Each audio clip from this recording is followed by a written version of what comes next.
नए सिस्टम के तहत 2025 के अंत तक एक नया एजेंसी नियुक्त करने की प्रक्रिया चल रही थी, जिससे टोल प्लाजा पर भीड़ कम हो सके। मुख्य बातें। 1. डेटा की अनुपलब्धता। 2010-2025 की कुल कमाई का कोई समेकित आंकड़ा आधिकारिक तौर पर उपलब्ध नहीं है।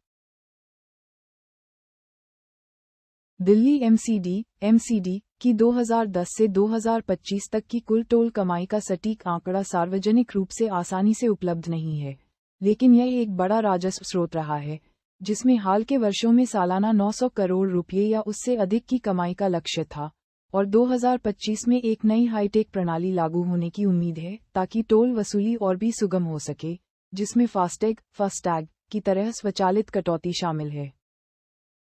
मुख्य बातें। 1. राजस्व का स्रोत। एमसीडी के टोल प्लाजा, जैसे कि सीमावर्ती क्षेत्रों में वाणिज्यिक वाहनों से पर्यावरण क्षति शुल्क वसूलते हैं, जो दिल्ली के राजस्व का एक महत्वपूर्ण हिस्सा है। 2. हालिया स्थिति। 2025 एमसीडी 156 टोल प्लाजा के लिए एक नई एजेंसी नियुक्त करने की प्रक्रिया में है, जिसका लक्ष्य न्यूनतम वार्षिक राजस्व 900 करोड़ रुपए था और एक स्वचालित प्रणाली लागू करने की योजना है। 3. डेटा की कमी। 2010 से 2025 तक की कुल कमाई का संकलित आंकड़ा सरकारी रिपोर्टों या समाचारों में आसानी से नहीं मिलता, क्योंकि यह एक बड़ा और लगातार बदलता आंकड़ा है और अक्सर वार्षिक आधार पर या नई प्रणाली लागू होने पर रिपोर्ट किया जाता है। और 4. प्रणाली में बदलाव।